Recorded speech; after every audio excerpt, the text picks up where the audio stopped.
Hey all, Bryan VantHof here with Remax Advantage Plus, Ramsey Trusted, VantHof Realty Group, and the Minnesota Real Estate Team. Hope you're having a great start to your 2026.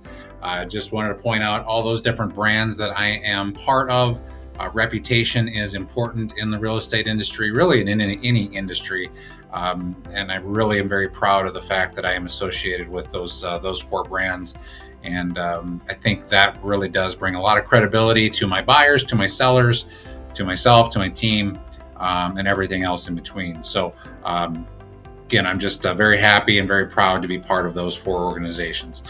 So this week we get to talk a little bit about not only the week that was, but we get to look at the month of December. We get to look at some stats from 2026 as a whole.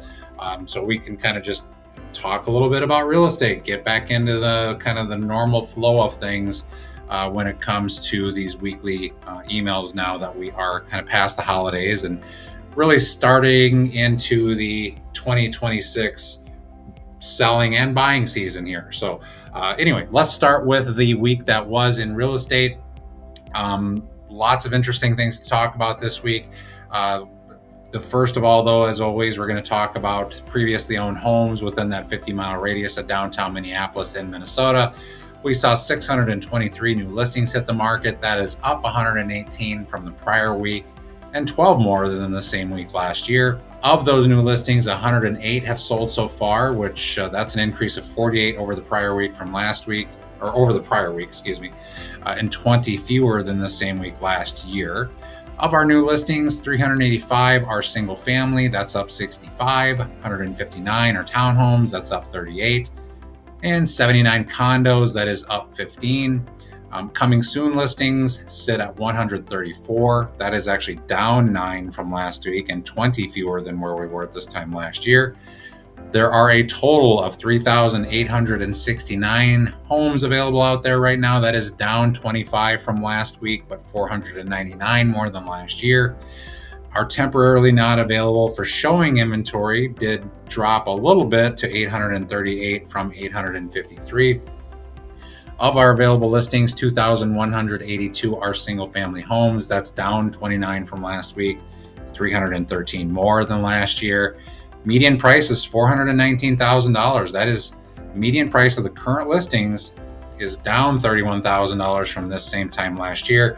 Again, which is just reflective of, I think, a few more lower priced homes that are on the market.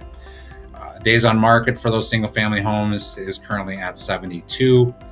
885 of our current listings, our available listings, are townhomes. That's down 3 from last week, 139 more than last year. Median price on the townhomes is $295,000. That's up $5,000 from last week, and days on the market is 65. Condos are 802 of our inventory. That's up 7 from last week, 47 more than last year. Median price is $199 on the condos, and days on market is 108.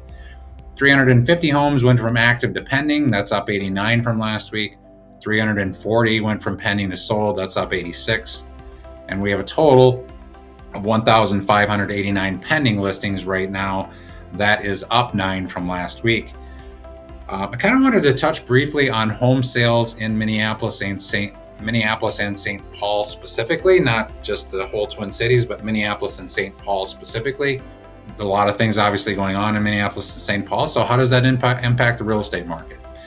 For the first 2 weeks of 2026, Minneapolis saw 129 new listings. Last year, they had 144 new listings over that same time period. Minneapolis and St. Paul make up 21.5% of all available homes right now, all available homes for sale right now. So 21.5% of all available homes are in Minneapolis and St. Paul. Of the available homes in Minneapolis and St. Paul, 50% of the available homes are single family, 4% are townhomes, and 46% of available homes in Minneapolis right now are condos. Outside of Minneapolis and St. Paul, 58% of listings are single family, 28% are townhomes, and 14% are condos.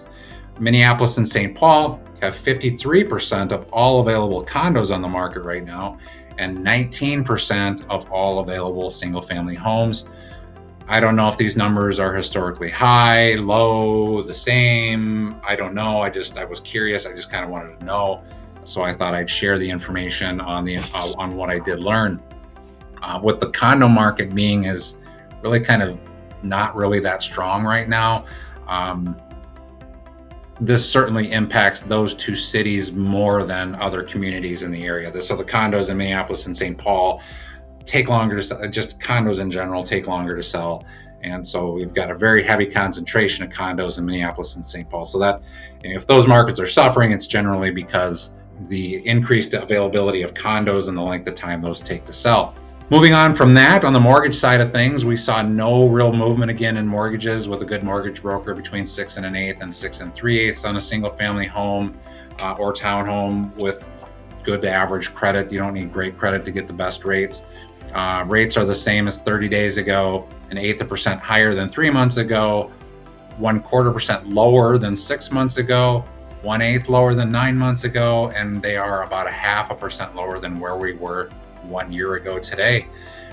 On the showing side of things, there were 9,460 realtor scheduled showings in the past week. That's up 2,150 from the first week of the year, and 2.86 showings per listing, up from 2.55. Showing activity did certainly jump. However, we are still lagging from where we were last year for the second week of January, when we had 10,745 showings that were scheduled and 3.37 showings per listing. So now, moving on from just that 50-mile radius of previously owned homes, we get to talk about statistics as provided by the St. Paul Area Association of Realtors for the month of December, and looking back at the entire year of 2026 as well, with some interesting stats. I believe we are stats heavy this week in our weekly market update here, but I did want to talk about it. December, we saw 2,535 new listings. That's down 3.3% over the prior December. The number of closed sales did increase in December 1.8% over the previous year to 3,351. For the year, new listings were up 3.7%, closed sales up 2.1%, median sales price up 3.4%, and price per square foot up 2%. Looking at our housing affordability index, at the end of December, the index rating was at 123. It's the highest level we've seen since September of 2024. Mortgage rates have ticked down a little bit. September of 2024 was one month where we had just a really short time with some fairly low interest rates. But we've seen in the Twin Cities area, we have not seen increased, real skyrocketing in prices, and we've seen some decent household income increases. So the index rating of 123 shows that on average, the median Twin Cities area household makes 123% of what it takes to qualify for the median priced home in the area. So 123 is basically 123% of the income needed to qualify for a median priced home. The national average is just 106. So we are well above when it comes to affordability. When you look at a national level, we are a good, strong market for people who can afford homes. So that was good to see. Looking at some facts for 2025, we are starting to see inventory climbing back up to kind of more healthy numbers, but slowly. In 2025, the Twin Cities Metro saw 67,025 new listings. That's just 1,000 fewer than 2022, when interest rates were significantly lower. 2021 saw 75,581 new listings as our recent 5-year high, while 2023 saw just 59,622. Total sales closed for 2025 climbed to 46,254 versus 45,215 the year before. Our 5-year high was also in 2021 at 66,460 closed sales. Median sales prices finished 2025 at $390,000, which is $50,000 higher than 2021, but just 2.6% increase over 2024.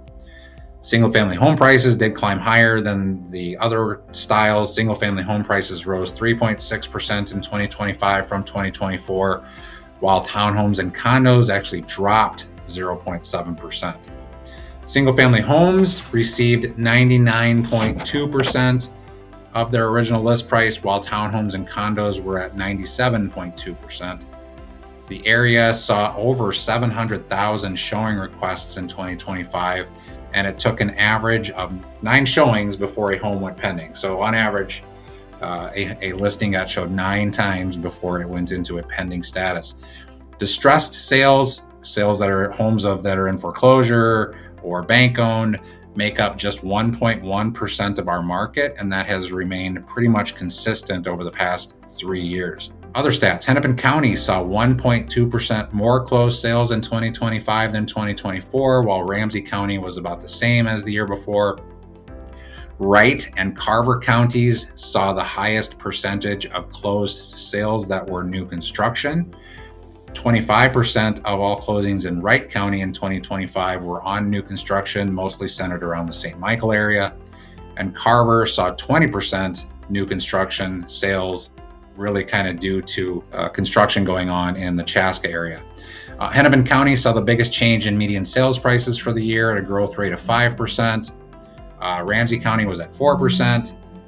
Since 2021, Carver County has seen the highest increase in median prices, rising 18% since 2021, again, mostly due to that new construction that's been going on in the Chaska area. So lots of numbers to absorb here today, lots of things that you can kind of look at the list and just dig into those stats and find more information. If you want to see the stats for yourself, you can go to the St. Paul Area Association of Realtors website, find out that information. This is all public information. I'm not trying to hide anything. It's just all things I put together along with stats provided by different industry professionals here. So the market does feel like it is starting to gain some steam for buyers getting out there. We are still behind the last year's pace, but I'm really starting to see some multiple offers on homes that really have been sitting on the market for a while too. So just yesterday, I showed a house to some clients that has been sitting on the market for 2 months. Now they're in multiple offers all of a sudden. I had another client earlier this week, same situation. That house has been on the market for 3 months. Multiple offers all of a sudden. So there are things that are happening. There are things that are sales that are occurring. So if you're looking at buying, you probably should expect that things might end up being just a little bit more competitive again this year, but maybe not quite as competitive as where we've been in some recent years. It is going to be a competitive year. So you want a strong professional with good reputation by your side, who's been doing this a long time, to make sure that you're going to take advantage of, if you're a buyer, take advantage of the market. If you're a seller, still need a professional. You still need somebody who's going to have a great marketing plan, great story, great pictures, something to put your home kind of above the rest. And I'm here to help you accomplish that as well. So let's have a conversation soon. We're really kind of in that time where if you're a buyer, you need to get going now and just kind of get this process started. If you're a seller, there's conversations to have on what needs to be done to prepare your home for the market if you haven't already done so. And I'm here to help you with all of that. I have all the people and resources to help make this a much smoother transition than probably what you're going to get from other realtors. Good advice, good processes, good people. So reach out anytime. Please share this with anybody you know that would think you can benefit from this. Don't make me a secret agent. Please share it. So again, reach out anytime. I look forward to being your realtor in 2026. Have a great day.